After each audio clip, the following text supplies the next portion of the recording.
अस्सलाम वालेकुम first year बेटे, ओपन योर बायोलॉजी बुक। अपने लास्ट लेक्चर में मैंने आप लोगों को लो रिस्पिरेटरी ट्रैक्ट के जो डिफरेंट टाइप के इन्फेक्शंस थे वो बेटे स्टार्ट करवाया था। हमने उसमें से 2 या शायद 3 डिजीज़ जो हैं वो हमने पढ़ ली हैं। पहले हमने क्या पढ़ा, नमूनिया को स्टडी किया, उसके बाद पल्मोनरी ट्यूबरक्लोसिस को मैंने आपको पढ़ाया। आज जो इन्फेक्शंस या डिसऑर्डर हम स्टार्ट करेंगे वो हैं डिसऑर्डर ऑफ लंग्स। यहाँ पे हम पढ़ेंगे कि लंग्स में कौन कौन से जो हैं, अगर फंक्शन प्रॉपर ना हो, लंग्स में कौन कौन से डिसऑर्डर्स जो हैं वो आते हैं, उनकी वजह से कौन कौन सी डिजीज़ काज होती हैं, उनके सिम्टम्स क्या हैं और देन उनकी ट्रीटमेंट्स क्या है। ये सारी आज के लेक्चर में हम लोग कवर करेंगे। बुक का पेज नंबर आपका है बेटे 228। आप लोग ओपन करें। टॉपिक हमारा है डिसऑर्डर्स ऑफ द लंग्स। ठीक है, let's start with the reading, then इंशाल्लाह मैं आपको साथ साथ इसको एक्सप्लेन करूंगी। Disorder of the lungs. Chronic obstructive pulmonary disease COPD is an important disorder of the lungs. Number 1, chronic obstructive pulmonary disease COPD. Chronic obstructive pulmonary disease COPD is a chronic inflammatory disease of lungs. The common cause of COPD are tobacco smoking, long-term exposure to harmful pollutants and chemical fumes, etc. A small percentage genetic predisposition, protein alpha 1 antitrypsin deficiency can also develop COPD even without smoking or significant exposure to pollutants. Symptoms. The symptoms of COPD are persistent cough with mucus, sputum, shortness of breath, wheezing, chest fatigue, and frequent respiratory tract infections. Treatment. COPD is incurable, but by minimizing exposure to smoke, pollutant, and chemical, this disease can slow its progression. Other therapies include bronchodilators, inhaled corticosteroids, pulmonary rehabilitation, and oxygen therapy. In some severe cases, surgery such as lung transplantation may be considered. Sorry बेटे, हमने जो अभी topic start किया जिसकी मैंने अभी reading की है, that is disorder of lungs. के डिसऑर्डर ऑफ लंग्स कौन कौन से हैं। ठीक है, हमने लंग्स का स्ट्रक्चर अच्छी तरह डिटेल से पढ़ा था और लंग ही मेन ऑर्गन था जो सारा का सारा यानी कि मेन यूनिट था जहाँ पे सारी रिस्पायरेशन जो है उसका प्रोसेस हो रहा था। लंग के अंदर क्या चीज़ प्रेजेंट थी, एल्वोलाई प्रेजेंट थे।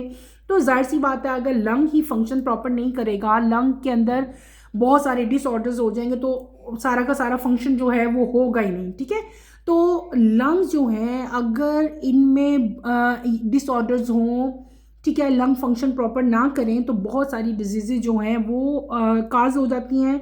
उनमें से जो मोस्ट नोटिसेबल हैं वो आज के लेक्चर में हम लोग कवर करेंगे। अभी जो टॉपिक मैंने अभी जो डिजीज़ पढ़ी, that is known as COPD। तो क्रोनिक ऑब्स्ट्रक्टिव पल्मोनरी डिजीज जो है ये सबसे ज़्यादा इम्पॉर्टेंट डिसऑर्डर है किसका, लंग्स का। यानी कि लंग्स का सबसे ज़्यादा इम्पॉर्टेंट डिसऑर्डर जो है, सबसे ज़्यादा जो कॉमन डिजीज़ है या मेल फंक्शनिंग है किसकी, मेल फंक्शनिंग किसकी, लंग्स की, that is known as COPD। ये एब्रीवेशन है COPD। किस चीज़ की एब्रीवेशन है बेटे? C for chronic, O for obstructive, P for pulmonary and D for disease. Chronic obstructive pulmonary disease जो है ये क्रोनिक इन्फ्लेमेटरी डिजीज़ है किसकी, लंग्स की। लंग्स के अंदर क्या हो जाता है, इन्फेक्शन काज हो जाता है और उसको हम लोग क्या कहते हैं, chronic obstructive pulmonary disease.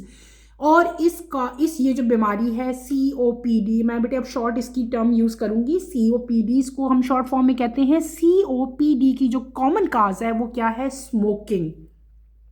Smoking क्या, सिगरेट का पीना। ठीक है, तो स्मोकिंग जो है, टोबैको यानी कि तंबाकू की जो भी लोग लेते हैं, टोबैको स्मोकिंग या लॉन्ग टर्म एक्सपोजर, अगर आप हार्मफुल पोल्यूटेंट में रहते हो, ऐसी जगह पे आप काम करते हो जहाँ पे ख़तरनाक किस्म के पोल्यूटेंट जो हैं वो एयर में आ रहे हैं। ठीक है, ऐसी जगह पे आप का घर हो, आप वहीं पे रहते हो, या ऐसी जगह पे कोई ऐसी फैक्ट्रीज़ हैं। ठीक है, इसी तरह माइनिंग भी कुछ लोग करते हैं जो इस तरह की माइनिंग्स में जिनका काम है जहाँ पे हार्मफुल पोल्यूटेंट्स हैं बेटे वो लोग, और केमिकल फ्यूम्स, यानी कि डिफरेंट फैक्ट्री से जो केमिकल फ्यूम्स निकलते हैं, इन सब की वजह से 3 मेन काजेज हो गए। कौन कौन से? एक तो है टोबैको स्मोकिंग, एक हमारे पास क्या आ गया, long term exposure to harmful pollutant, और तीसरी चीज यहाँ पे क्या आ गई, केमिकल फ्यूम्स। ये 3 मेजर काजेस हैं किसके, COPD के। क्लियर हो गया? अब हमने क्या पढ़ लिया, हमने इसके काजेस देख लिए कि इस डिजीज के काजेस क्या है। अगर आप इसमें नोट लिखोगे तो यहाँ पे आप हेडिंग देंगे किसकी, काजेस की, कि इसके काजेस क्या थे।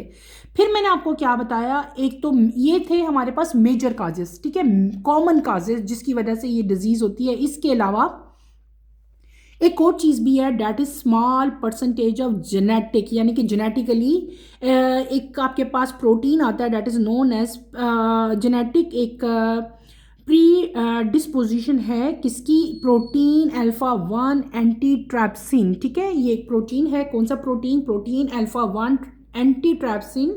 इसकी डेफिशिएंसी अगर हो तो भी आपको ये डिजीज जो है हो सकती है, कौन सी, COPD। यानी कि अगर आप इवन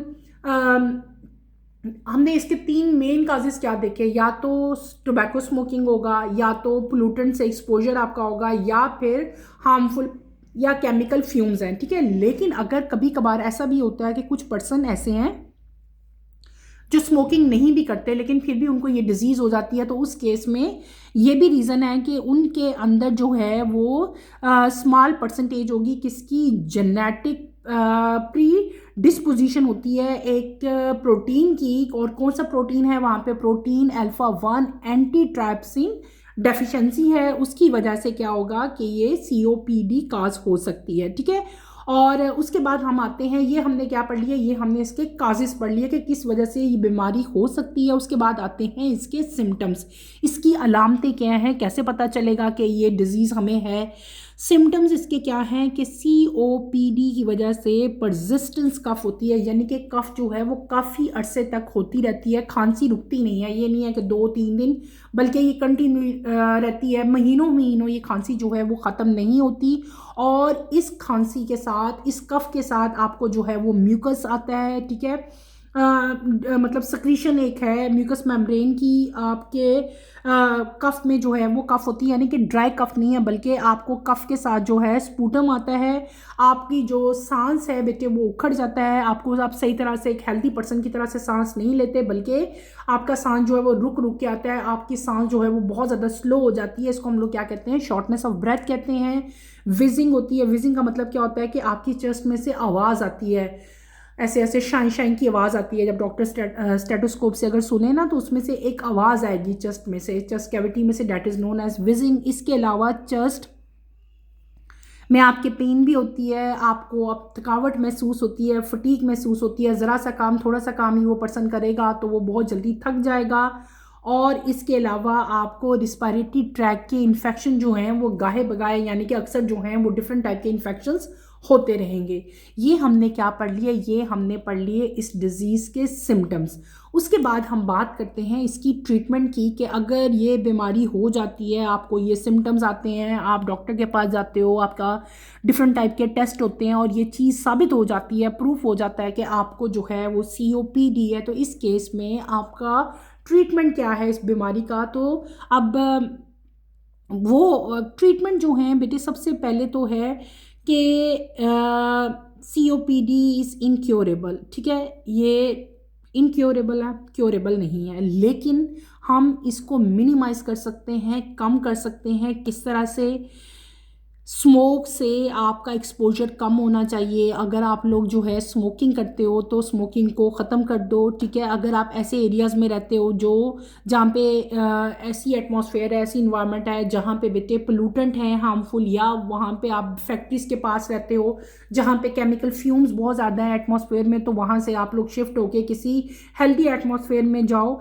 तो इस तरह से इस डिज़ीज़ की जो प्रोग्रेशन है, यानी कि इस डिज़ीज़ का जो बढ़ना है तेज़ी से, वो क्या हो जाता है, वो स्लो हो जाता है। स्लो स्लो ये डिज़ीज़ फिर जो है, यानी कि स्लो स्लो बढ़ती है। ठीक है, और मतलब आपने क्या करना है, स्मोकिंग को ख़त्म करना है और हार्मफुल पोल्यूटेंट से एक्सपोज नहीं करना अपने आप को। अगर बहुत मजबूरी भी है वहाँ से गुजरना है, या कोई ऐसी चीज़ है, ऐसा प्रॉब्लम है, तो आपने क्या करना है, आपने मास्क यूज़ करना है, ठीक है। और हार्मफुल जो जगह है एटमॉस्फेयर, अगर वहाँ पे आपकी रिहाइश है तो वहाँ से भी आप लोगों ने मूव कर जाना है।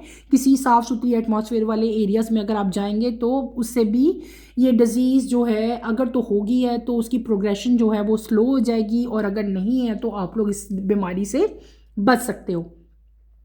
इसके अलावा बेटे अगर ये बीमारी हो जाती है तो फिर इसका इलाज कैसे है करना है, क्या करते हैं डॉक्टर जो हैं डिफरेंट टाइप की थेरेपीज़ यूज़ करते हैं। क्या यूज़ करते हैं? डिफरेंट टाइप की यहाँ पे थेरेपीज़ हैं। कौन कौन सी थेरेपीज़ हैं? सबसे पहले जो यहाँ पे आपके बुक में थेरेपी लिखी हुई है डैट इज़ ब्रोंको डायलेटर्स, ठीक है। ये आपको पता होनी चाहिए ब्रोंको डायलेटर्स। अच्छा, देखो यहाँ पे, देखो इधर अपनी बुक पे आओ। यहाँ पे पहला वर्ड लिखा है bronchodilators. Bronchodilators, what is meant by bronchodilators? Bronchodilators बेटे ये मेडिसिन्स हैं, ये वो मेडिसिन्स हैं जो रिलैक्स करती हैं और वाइडन कर देती हैं किसको? एयरवेज को, यानी कि जो सांस की नाली है उसको ये क्या करेंगी? उसको ये रिलैक्स करते हैं और उसको वाइडन यानी कि चौड़ा कर देते हैं, ठीक है। ताकि यानी कि वाइडन करेंगे और रिलैक्स करेंगे किसको? एयरवेज को। एयरवेज हम लोग जनरली वर्ड बोल रहे हैं सांस की नाली, और एयरवेज में कौन कौन सी चीज़ें आ जाती हैं बेटे? ब्रोंकाई आ जाता है, ब्रोंक्यूल्स आ जाते हैं लंग्स के, ठीक है। और ये जो ब्रोंकोडायलेटर्स हैं इनकी वजह से ब्रीदिंग जो है वो इजी हो जाती है। जैसे कि कुछ लोग हैं जिनको एस्थमा होता है या सीओपीडी होता है, ठीक है। तो ये जो ब्रोंकोडायलेटर्स होते हैं ये क्या करते हैं बेटे? मैंने आपको पहले बता दिया है, ये एयर पैसेजवेज को रिलैक्स करते हैं, वाइडन करते हैं, जिसकी वजह से सांस लेने में जो है वो आसानी होती है, एयर फ्लो जो है वो इंक्रीज हो जाता है, ठीक है। तो इस तरह की चीज़ों को हम लोग क्या कहते हैं? ब्रोंकोडायलेटर्स कहते हैं। अगली चीज़ अगर आप यहाँ पे देखो वो क्या लिखी हुई है? Inhaled corticosteroids. ये जो वर्ड लिखा हुआ है, जो अगली थेरेपी यूज़ करते हैं डॉक्टर, वो कौन सी है? Inhaled corticosteroids. अब ये क्या होते हैं कॉर्टिकोस्टेरॉइड्स? इनहेल का मतलब होता है कुछ चीज़ अंदर लेके जाना, ठीक है। तो ये इनहेल कॉर्टिकोस्टेरॉइड्स क्या होते हैं? इनको हम लोग शॉर्ट फॉर्म में आईसीएसपी कहते हैं, ठीक है, आईसीएस। ये पावरफुल एंटी इन्फ्लेमेटरी मेडिसिन होती हैं जो यूज़ किए जाती हैं डिफरेंट टाइप की क्रोनिक लंग डिजीज़ के अगेंस्ट जो है कंडीशंस के अगेंस्ट जो है कॉर्टिकोस्टेरॉइड्स को जो है इनहेल किया जाता है, जैसे कि सीओपीडी है, इसके अलावा एस्थमा है। और इनका भी मेन मकसद क्या होता है कि ये एयर वे में जो पूरा एयरवेज है, जो सांस का पूरा रास्ता है उसके अंदर स्वेलिंग हो जाती है ना, तो उस स्वेलिंग को वो क्या करते हैं? ये कॉर्टिकोस्टेरॉइड्स उस स्वेलिंग को ख़त्म कर देते हैं और एज ए रिज़ल्ट क्या होता है? सांस लेने में आसानी होती है। फिर आगे यहाँ पे देखो तो यहाँ पे वर्ड लिखा हुआ है पल्मोनरी रिहैबिलिटेशन, ठीक है। पल्मोनरी रिहैबिलिटेशन, इसको भी एब्रीवेट अगर हम करें तो ये PR, अक्सर आपने हॉस्पिटल्स वगैरह में या कहीं देखा, आपने पढ़ा हो शायद। पल्मोनरी रिहैबिलिटेशन में बेटे क्या होता है कि पर्सनलाइज ये एक प्रोग्राम है जिसमें पेशेंट को डिफरेंट टाइप की एक्सरसाइजेज बताई जाती हैं, उनको एजुकेट किया जाता है और उनको सपोर्ट किया जाता है कि उनकी जो ब्रीदिंग है, फिटनेस है, जो क्वालिटी ऑफ लाइफ है, उसको क्या किया जा सके? इम्प्रूव किया जा सके। क्लियर हो गया? और इन द एंड आपके पास क्या लिखा हुआ है? ऑक्सीजन थेरेपी, ठीक है। क्या की जाती है? डिफरेंट टाइप की ऑक्सीजन थेरेपीज की जाती हैं ताकि इस चीज़ को श्योर किया जाए कि पूरे एयरवेज में इजीली ऑक्सीजन जो है पूरी हमारी बॉडी में डिस्ट्रीब्यूट हो सके। क्लियर हो गया? अब मैंने आपको इन तमाम के तमाम टर्मिनोलॉजीज का मीनिंग अच्छी तरह से समझा दिया है, इसको आपने अच्छी तरह से याद कर लेना है। हमने क्या पढ़ा? हमने डिसऑर्डर ऑफ लंग पहला पढ़ लिया, that is known as COPD। सबसे पहले मैंने आपको क्या बताया? इसके काजेज़ बताया कि ये क्यों होती है। फिर हमने क्या पढ़ा? इसके सिम्टम्स पढ़े, और सिम्टम्स के बाद बेटे मैंने आपको क्या पढ़ाई? इसकी ट्रीटमेंट पढ़ाई। सिम्टम्स में मैंने आपको क्या बताया? Shortness of breath, wheezing, chest fatigue और फ्रीक्वेंटली रिस्पायरेटरी ट्रैक पढ़ाए। ट्रीटमेंट में मैंने आपको क्या बताया कि ये जो है इनक्योरेबल है, इसकी अगेंस्ट ये मतलब कम्प्लीटली ठीक नहीं होती, सिर्फ और सिर्फ इसकी प्रोग्रेशन को हम लोग क्या कर सकते हैं? स्लो कर सकते हैं। किस तरह कर सकते हैं? कौन कौन सी ऐसी थेरेपीज़ हैं वो मैंने आपको बताई। और जब बहुत ज़्यादा स्वेयर ये डिज़ीज़ हो जाती है कि कोई हल मौजूद नहीं आता, तो उस केस में लंग्स जो हैं उनकी सर्जरी की जाती है। लंग्स जो हैं वो रिमूव करके न्यू लंग लगाए जाते हैं, that is known as transplantation यानी कि लंग्स, न्यू लंग जो है उनको ट्रांसप्लांट किया जाता है। क्लियर है? और ये दी एंड है बिल्कुल, जब कोई हल मौजूद नहीं रहता तो इन द एंड क्या होता है, लंग्स जो है उसको ट्रांसप्लांट किया जाता है। क्लियर हो गया? यहाँ पे एक और इंपॉर्टेंट इंफॉर्मेशन लिखी हुई है, chronic bronchitis is a type of COPD. It involves inflammation and narrowing of bronchial tubes in the lungs. It leads to increased mucus production, which can further block the airways and make breathing difficult. This disease lasts for 3 months to 2 years. It is caused by long-term exposure to irritants such as cigarette smoke, air pollution, or industrial dust. Symptoms of chronic bronchitis are almost same as of COPD, such as wheezing, shortness of breath, chest tightness, and frequent respiratory infection. Chronic bronchitis can be managed by quitting smoking. Other treatment are bronchodilators, pulmonary rehabilitation, and in some cases oxygen therapy. एक और disease यहाँ पे लिखी हुई है, that is known as chronic bronchitis. Chronic bronchitis बेटे COPD की ही एक टाइप है। इसमें क्या होता है कि जो ब्रोंकाइल ट्यूब्स हैं, जैसे हमने वो डिवीजन पढ़ी थी ना ब्रोंकस की, प्राइमरी ब्रोंकस, सेकेंडरी, टर्शरी और उसके बाद ब्रोंक्यूल्स आती हैं। तो ब्रोंक्यूल जो ट्यूब्स होती हैं उनके अंदर क्या होता है, इन्फेक्शन हो जाता है और वो बहुत मतलब उनके अंदर स्वेलिंग हो जाती है और वो बहुत कम वाइड हो जाती हैं। ठीक है? और इसकी वजह से, और दूसरी चीज़ क्या होगी कि म्यूकस की प्रोडक्शन जो है वो इंक्रीज़ हो जाती है। जब म्यूकस की प्रोडक्शन इंक्रीज़ होती है तो वो एयर पैसेज जो है उसको क्या कर देते हैं, ब्लॉक कर देते हैं। जब वो ब्लॉक होते हैं तो सांस जो है वो बहुत डिफ़िकल्ट हो जाता है लेना, और ये डिजीज़ जो है ये बहुत प्रोलॉन्ग भी चलती है, इवन 3 मंथ से लेकर 2 ईयर्स तक भी।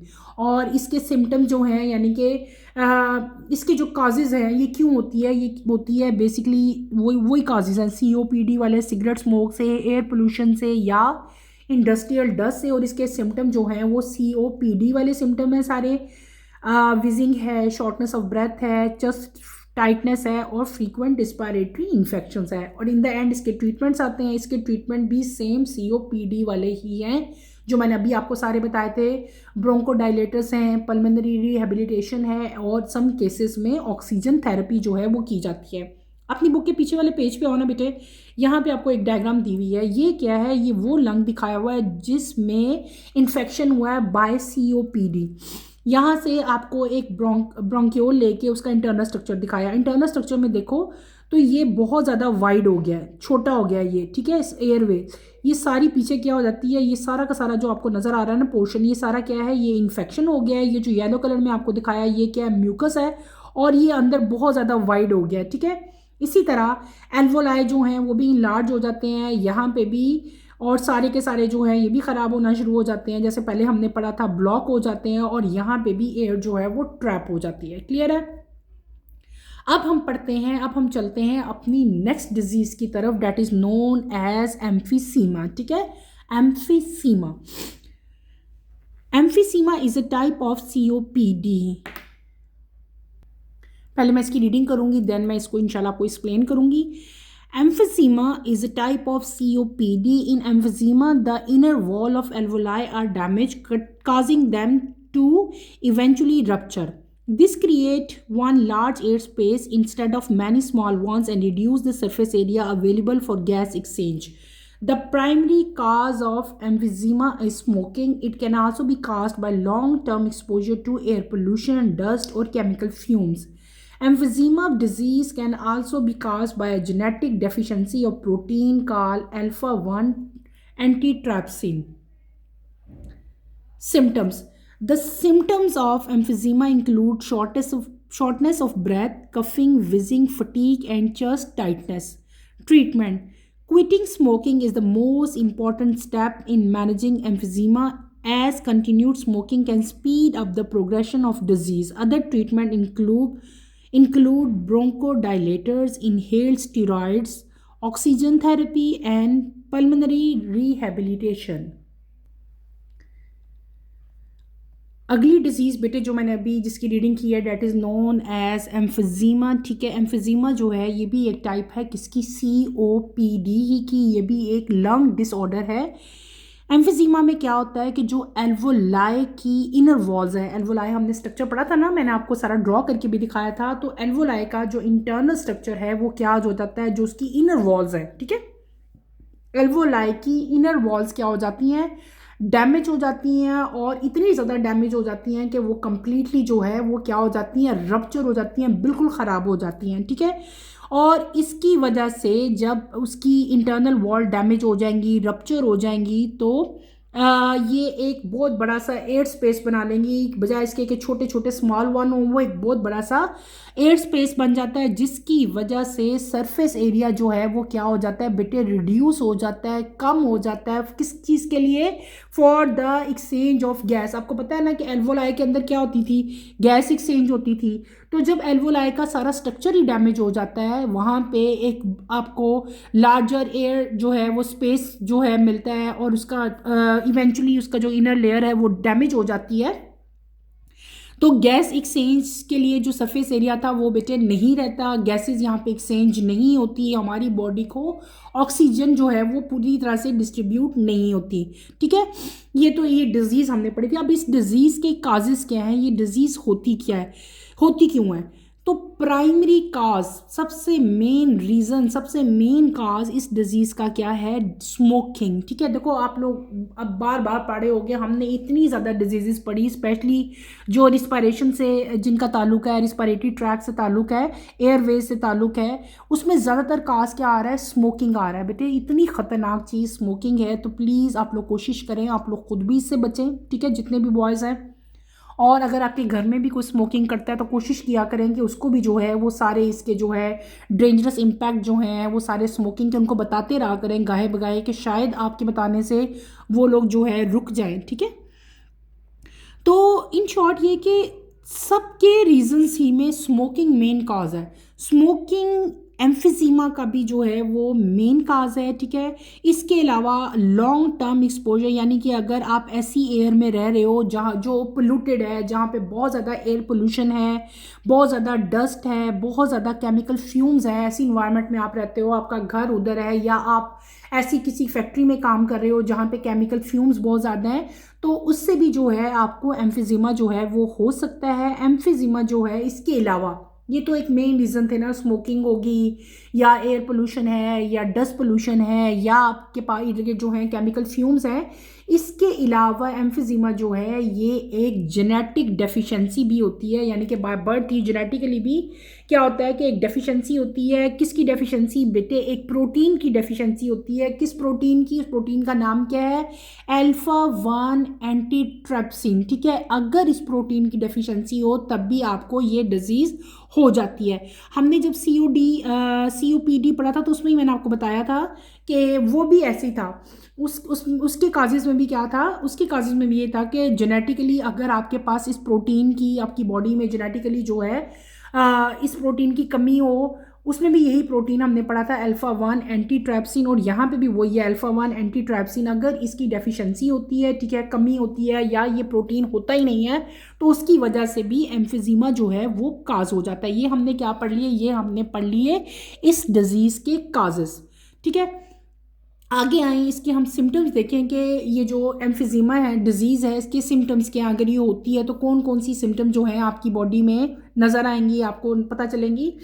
तो सबसे पहला सिम्टम यहाँ पे क्या है? शॉर्टनेस ऑफ ब्रेथ, यानी कि आप सांस रुक रुक के लेते हो, सांस आपको मुश्किल से आता है, कफ होती है, खांसी होती है, ठीक है, थक जाते हो बहुत जल्दी, और चेस्ट में एक टाइटनेस, एक वज़न जो है वो आपको महसूस होता है।